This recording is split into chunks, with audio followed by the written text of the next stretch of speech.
5000 वर्ष कलियुगाचे लोटलेत. या कलियुगाला आयुष्य जसं माणसाला 100 वर्षाचं आहे ना, तसं कलियुगाला 4,32,000 वर्ष जगणार आहे. कोण? गोविंद महाराज नाही. हे कलियुग, हे युग 4,32,000 पैकी आता झालेत किती? फक्त 5. त्यापैकी युग 28वं. 71 चतुर्युग असतात, त्याच्यापैकी 28वं युग सुरू आहे. आणि या 28व्या युगात आपण आहोत. त्याला 20वे शतक असं म्हणतात आपल्या कॅलेंडरच्या गणनेनुसार. आणि आज इथं आपण राधाराणीचं नाव घेतलं, कृष्ण परमात्म्याचं नाव घेतलं. इथं मंडपात, इथून वृंदावन लय लांब, 2000-1500 किलोमीटरच्या जवळजवळ असेल. आमच्या परळीहूनच 1800 किलोमीटर आहे. इतक्या लांब वृंदावन आहे. पण आज इथं वृंदावनाचं नाव घेतलं, देवाचं नाव घेतलं तर मनाला आनंद वाटतो. तिथं गेल्यावर किती असेल? तिथं गेल्यावर असं म्हणतात बघा, मी मगाशी वाक्य सांगून गेलो, जोपर्यंत माणसं जिवंत आहे तोपर्यंत तीर्थक्षेत्र करावं. त्यापैकी प्रामुख्यानं 1 नंबरला कलियुगात पंढरपूर. कारण पंढरपुरामध्ये तो जगाचा मालक तोच आहे वृंदावनचा. पण तो जगाचा मालक इथं येऊन तुमच्या आमच्या करता बसलाय. गवळणीचं गोपिकेचं प्रेम सोडलं आणि वारकऱ्याच्या प्रेमासाठी इथं आला तो.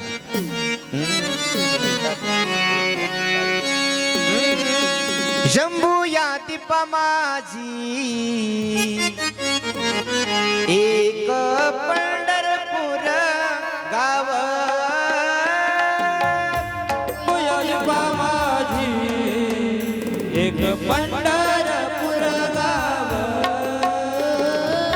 शंभू या दीपा माझी एक पंढरपूर गाव,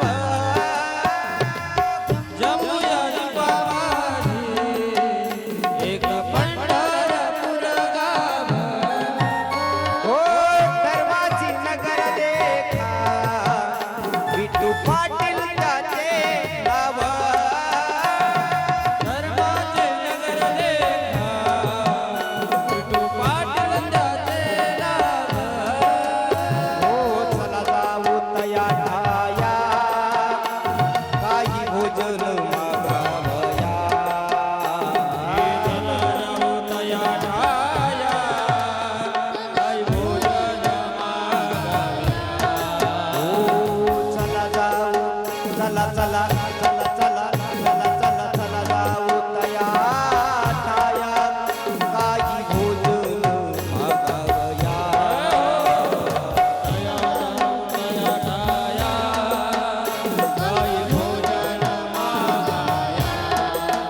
हो विठोबाचा धर्म जागो, त्याची चरणी लागो. विठोबाचा धर्म जागो,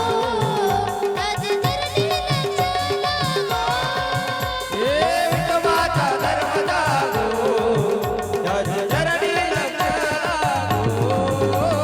विठोबाचा धर्म जागो, त्याची चरणी लागो.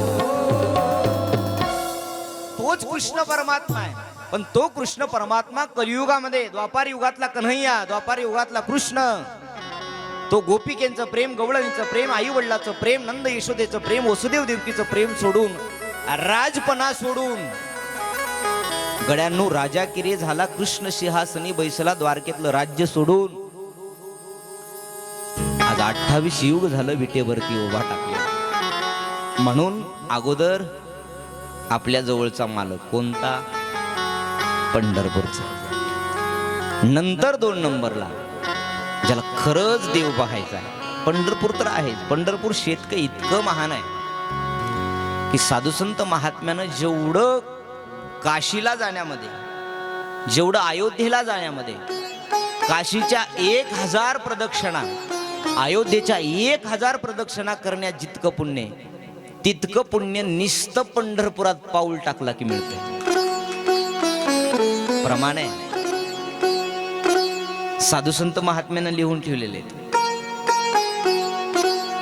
आणि एवढंच नाही तर पांडुरंग परमात्म्याच्या पंढरीत माणूस गेला की त्या पंढरपुरातले दगड सुद्धा कृष्ण परमात्म्याच्या रूपान म्हणजे पांडुरंगाच्या रूपाने तेथील पाषाण देव समजावे. दगड एकट्या चंद्रभागा मैयाला डोळ्यानं पाहिलं, डोळ्यानं निसतं. आंघोळ केल्यावर तर पुण्याचं आहे याच्यात संशय नाही, निसतं डोळ्यानं पाहिली तर संत म्हणतात सगळीच तीर्थी घडती एक वेळा आणि चंद्रभागा डोळा देखली.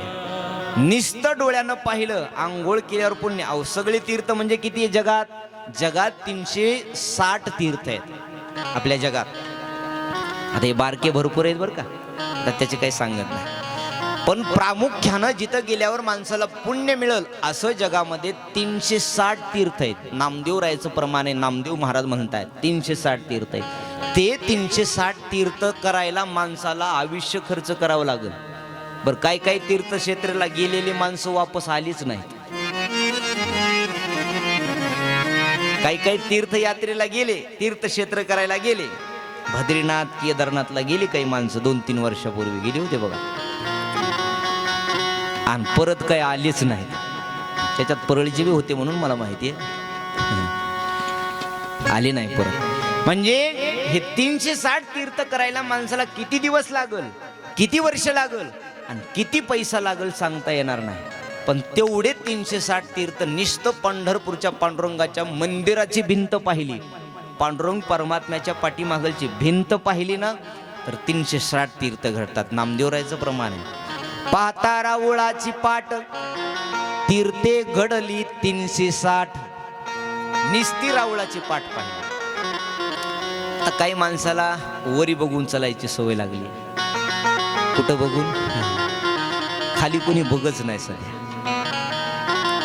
पण माणसाला मोठं व्हायचं असेल तर वर बघून नाही जमत, त्यानं खाली बघूनच चाललं पाहिजे. माणूस कितीही मोठा झाला तरी त्याचे पाय मात्र जमिनीवरच लाभावे. एक वाक्य सांगतो ऐका. स्वर्गीय लोकनेते गोपीनाथराव मुंडे साहेब इतके मोठे झाले, इतके मोठे झाले, आकाशा एवढे झाले, पण मोठं होण्याचं कारण त्यांचे पाय फक्त जमिनीवरच होते म्हणून ते मोठे झाले. ज्यांना ज्यांना मोठं व्हायचं आहे त्यांनी आपले पाय जमिनीहून कधी उचलू नये. पाय जर जमिनीहून उचलले ना तर माणसाला वर पाय उचलल्या माणसाला कधी लोक वर घेऊन जातील आणि कधी कुठं नेऊन सोडतील सांगता येत.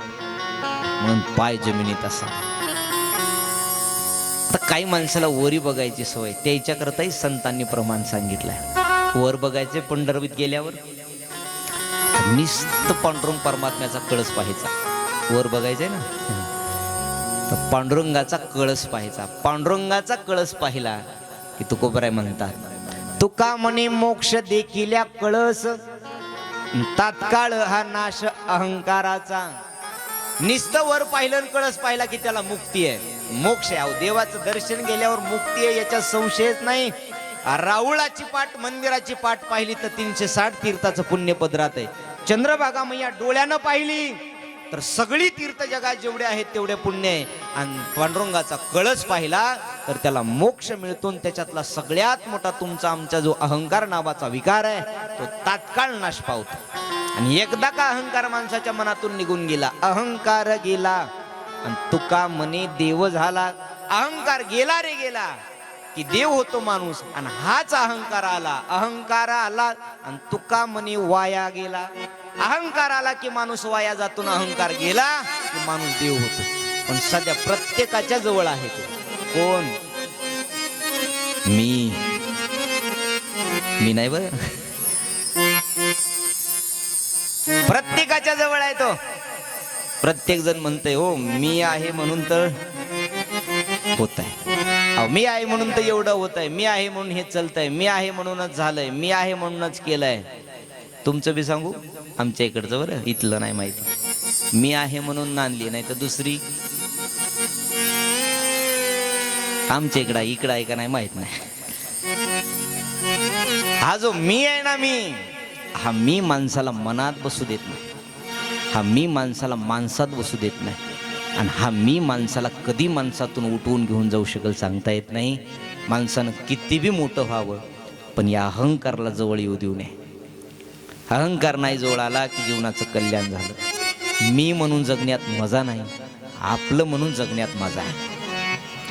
तो अहंकाराचा नाश होतो. ऐका, पंढरपूर सांगायचं, पंढरपूर क्षेत्र अगदी महान आहे. तिथं पंढरपूरला म्हणून पहिलं 1 नंबर तीर्थक्षेत्र करायचंय ना, तर अगोदर कुठं जायचं? कोण कोण गेले पंढरपूरला? हात वर करा बरं. वा, सगळेच गेले. तर वा आजी, टाळ्या वाजवा आजीच्या. पहिले म्हातारी भारीच होती हो जरा.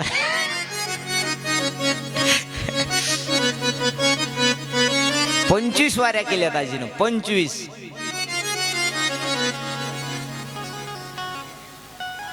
वा, 20 पायी वाऱ्या,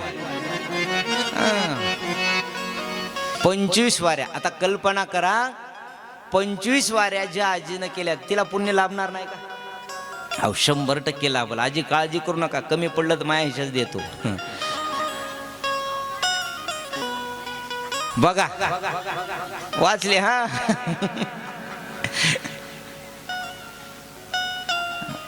तेच पुण्य आहे. देव सगळ्याला संधी देतो. देतो का नाही? सगळ्याला संधी देतो. माणसं म्हणतात महाराज खरंच वाचलो बरं का, देतो. देवाचा काहीतरी उपकार आहे. काही माणसं निस्ती ठेस लागली मेलेत, ठेस लागून. आणि काही झिपिकाली गेले तरी मेले नाही.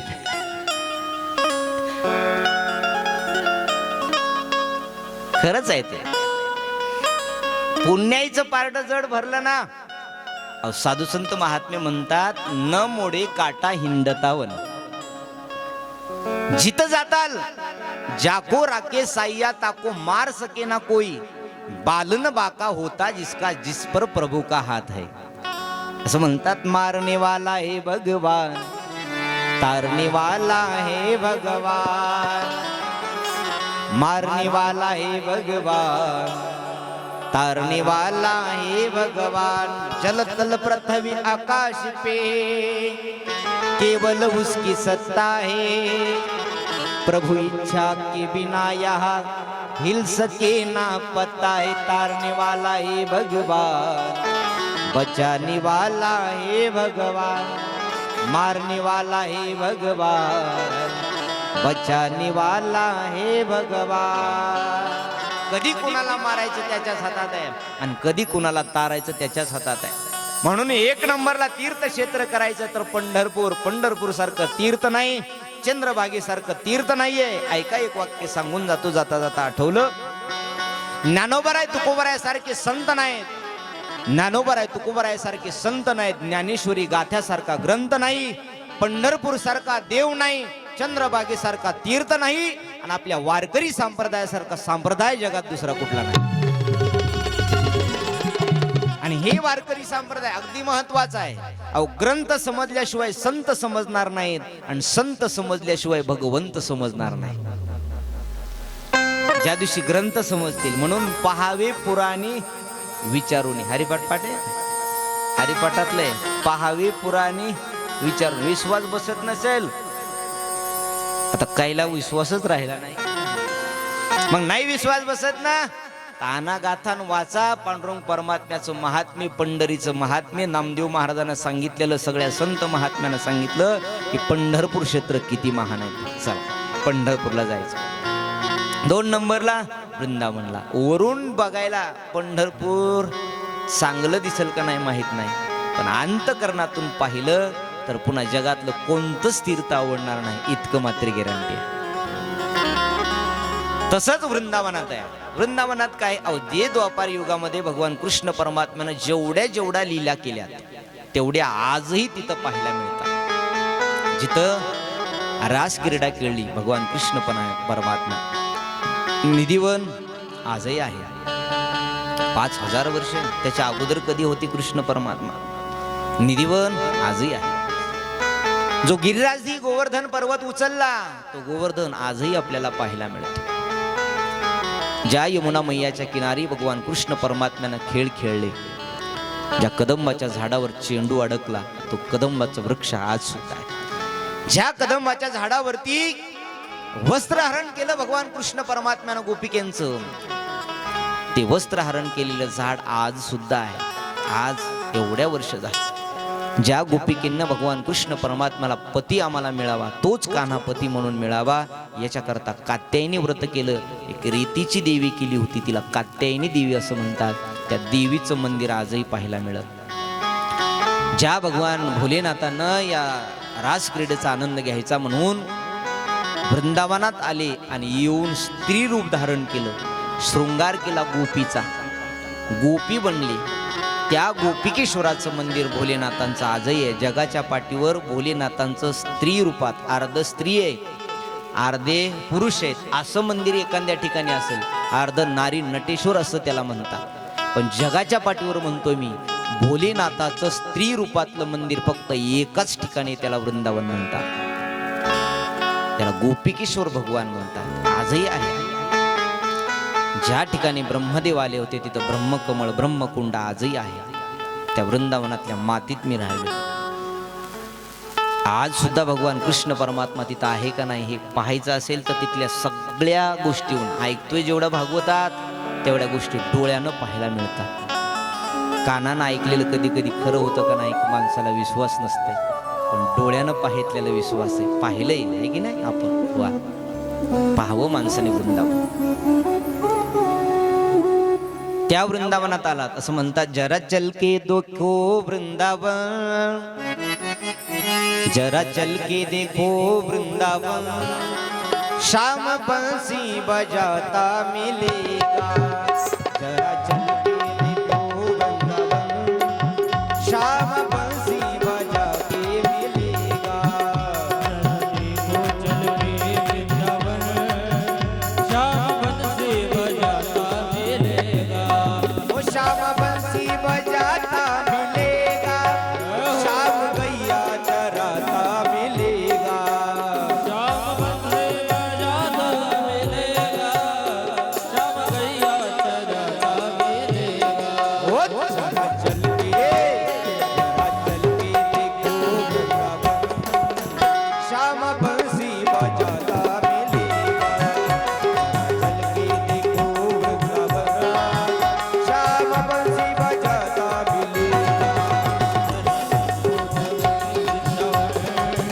श्याम बंसी बजाता मिलेगा, श्याम बंसी बजाता मिलेगा. त्या वृंदावनात नारद महर्षी, वृंदावनाचं सांगत गेलो तो 2 तास इथंच जातील. 4 वाजले, 4 वाजून 12 मिनिटं झाली. आणि कधीची वेळ होती 1 ते 4. चला अगदी 2-5 मिनिटात थांबतो. जास्त वेळ तुमचा घेतला तर उद्या यायच्यात नाव कुठेला कुणाला सांगा. भगवान कृष्ण परमात्म्याच्या या वृंदावनात नारद महर्षी येत आहेत, बाकी बिहारीचं दर्शन करतायत. आणि बाकी बिहारीचं दर्शन केल्यावर मनाला समाधान लाभलं. तिथून परत नारद महर्षीला वाटलं आपण वैकुंठाला निघून जाऊ. आता मन समाधान झालं, आता नको थांबायला. एखादा भाव, एखादी कथा माणसाला आवडली, माणसाचं पोट जेवणानं भरल का नाही सांगता येत नाही, पण भजन केलं आणि कथा आवडली की माणसाचं पोट भरतं, अंतकरणातून आवडायला. एकाच भजनात नाचली की पोट भरतं. जास्त आहे काही काय थोडंच असतं. जशी मिठाची गरज थोडीच असते ना, मिठाची गरज थोडीच असते, तसं भजनाची गरज थोडीच आहे. फक्त ती माणसाला गरजेवर वेळेवर जिथं लागल तिथं घेता यावी, त्याचं जीवन सुंदर होतं. घेता यावी. जसं मीठ लागल तितकंच माणूस घेतो का नाही, भाजीला टाकताना मापानच टाकतो, तसं भजन मापानच करा. जर भजन नसल तर जसं आळणी स्वयंपाक माणसाला खाऊ वाटत नाही, तसं जीवन आळणी होतं. बरं, आणि या जीवनाला रंगरंगोटी करायची आहे, या जीवनात गोडवा घ्यायचा आहे. मिठाचं नाव दुसरं काय, आमच्या इकडं गोड म्हणते, इकडं ते तर खरट आहे की, पण म्हणताना काय म्हणते, गोड द्यायचं का. तुमच्या इकडे काय म्हणते, गोडच म्हणतात का नाही म्हणतात का, पण ऐकलं तर असेल ना म्हणतात, आहे की नाही. मीठ खारट आहे पण त्याला गोड द्या म्हणते, आहे ना, गोड द्या. तसं जीवन आहे. जीवनामध्ये भगवंताचं भजन असलं की जीवन गोड होतं. नारद महर्षींना दर्शन केलं, परत जावं वाटलं. आता बस पोट भरलंय, तेवढ्यामध्ये आवाज आला, भो भो साधुशनम तिष्ठ मच्चिंतामपि नाशया दर्शनम तव लोकस्य सर्वता गहरम परम. आवाज आला पाठीमागून, भो भो साधुशनम तिष्ठ मच्चिंतामपि नाशय दर्शनम तव लोकस्य सर्वता गहरम परम. हे साधू काही क्षणभरती थांबा, माझ्या दुःखाचं संकटाचं निवारण करा. आवाज आला, पाठीमागं वळून पाहिलं तर एक स्त्रीनं आवाज दिला. दोन वृद्ध पुरुष मांडीवर मूर्छित अवस्थेत पडलेले आहेत आणि मूर्छित अवस्थेले पडलेले वृद्ध पुरुष असताना अनेक स्त्रिया त्यांची सेवा करताय, वारा घालताय आणि तरी ती रडते. मांडीवर पडलेले दोन म्हातारे पुरुष कोण आहे म्हणून नारद महर्षीनं पाठीमागं वळून पाहिलं आणि ती सांगत होती. नारद महर्षी म्हणले, एवढ्या स्त्रिया तुझी सेवा करताय, तू तरुण दिसतीस, तुझ्या मांडीवर वृद्ध पुरुष पडलेले, कोण आहेत हे? तिनं सांगितलं, माझं नाव भक्ती आहे. अहम भक्ती रीती ख्याता इमो मे तनयो मते ज्ञान वैराग्य नामानु कालयोगी नजरजरी. माझं नाव भक्ती आहे. हे वृद्ध पुरुष पडलेले दुसरे कुणी नाही, माझे दोन मुलं, एकाचं नाव ज्ञान आहे, दुसऱ्याचं नाव वैराग्य आहे. या काळयुगानं, या कलियुगानं आमच्यावर ही वाईट परिस्थिती आणली आहे. पहा ना, मी तरुण आहे, माझी मुलं वृद्ध आहेत. वास्तविक मी वृद्ध असाय पाहिजे, मुलं तरुण असाय पाहिजे. नारद महर्षीला दया आली. नारद महर्षी म्हटले, अरे घडलं कसं, इथं कशी आली? अगं भक्ती, तू तर वैकुंठात राहणारी, तू ज्याच्याकडे गेलीस त्यालाच देव मिळतो, दुसऱ्याला देव मिळेल का नाही सांगता येत नाही. आणि मग तू इथं कशी येऊन पडली? तिनं सांगितलं, घडलं असं, माझा जन्म कर्नाटकात झाला, माझा जन्म द्रविड देशात झाला. मी कर्नाटकात वाढले, कर्नाटकातून मी महाराष्ट्रात आले, महाराष्ट्रात काही ठिकाणी मला सन्मान मिळाला. महाराष्ट्र ही संतांची भूमी आहे. उत्तर प्रदेशला गेलात, त्या बॉर्डरवरच लिहिलेलं असतं, देवभूमी में आपका स्वागत है, लिहिलेलं असतं. तसं महाराष्ट्रात संत भूमी में आपका स्वागत है. महाराष्ट्र ही संतांची भूमी आहे. जेवढे देवाचे अवतार झाले तेवढे उत्तर प्रदेशात झाले आणि जेवढे संत महात्म्याचे अवतार झाले तेवढे महाराष्ट्रात झाले. महाराष्ट्र भाग्यवान आहे.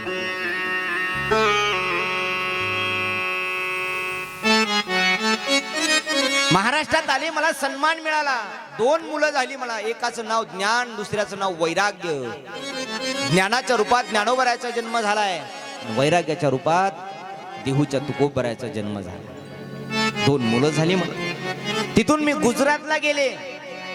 गुजरातात मला थोडीशी काळ गणना लागली आणि आम्ही तिघही वृद्ध झालो. तिथं कुणी देवाची भक्ती करीना, ज्ञानाला कुणी आपलंसं करीना, वैराग्याला कुणी आपलंसं करीना. आणि म्हातारे झालं कसं तरी करत आम्ही वृंदावनात आलो. जसं वृंदावनात आलो, धन्य वृंदावनम ते, वृंदावन धन्य. या वृंदावनात आल्याबरोबर नवनैव स्वरूपिणी वृंदावनात आले की मला नवनवीन स्वरूप, तरुण अवस्था प्राप्त झाली. यमुना मैयाचं स्नान केलं, बाकी बेऱ्याचं दर्शन केलं, मी तर तरुण झाले महाराज, पण माझी मुलं मात्र वृद्ध राहिली. नारद महर्षीनं पाहिलं अंतर्ज्ञानानं आणि नारद महर्षी भक्ती मातेला सांगतायत, भक्ती, या वृंदावनात भक्ती ही नाचते. राधाराणीच्या रूपानं 24 तास इथं भक्ती नाचते. मग इथं तुला आल्यावर वृद्ध अवस्था प्राप्त तरी कशी होणार, तू तरुणच होशील. असं एक साधू संत महात्म्याचं प्रमाण आहे बघा. देवाच्या भजनात, देवाच्या कीर्तनात, ज्ञानोबराय तुकोबरायच्या वारीत, आषाढीचा जो वारी आहे ना, पंढरपूरचा वारी सोहळा, तिथं माणसं 90 वर्षाचे, 80 वर्षाचे म्हातारे सुद्धा तरणे होऊन नाचत नाचत दिवे घाट पार करतात. ही ताकद कशाची आहे? ही ताकद देवाच्या भजनाची. म्हातारी सुद्धा तरुण होतात आणि आनंदानं नाचतात. हे असं एखाद्याला म्हणलं जाय, तुला लाख रुपये देतो दिवे घाट चढत, ते तिकडच मरून पडल, वापस येत नाही. नाही येत आहे आणि ते आहेच का. पण ज्ञानोबराय तुकोबरायच्या भजनात नाचत नाचत ज्ञानोबा तुकाराम, ज्ञानोबा तुकाराम एवढंच नाही, ज्ञानोबा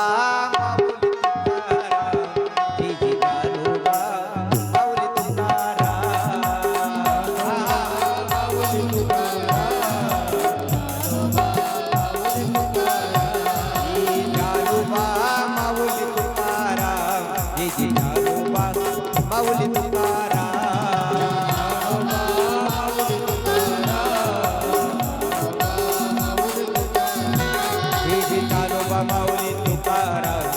ज्ञानोबा माऊली तुकाराम म्हणा सर्वजण हा हा हरी ज्ञानोबा माऊली तुकाराम ज्ञानोबा माऊली तुकाराम ज्ञानोबा माऊली तुकाराम जय जय ज्ञानोबा माऊली तुकाराम ज्ञानोबा माऊली तुकाराम हे ज्ञानोबा ज्ञानोबा ज्ञानोबा ज्ञानोबा ज्ञानोबा ज्ञानोबा ज्ञानोबा ज्ञानोबा ज्ञानोबा ज्ञानोबा ज्ञानोबा ज्ञानोबा ज्ञानोबा माऊली माऊली तुकाराम माऊली तुकाराम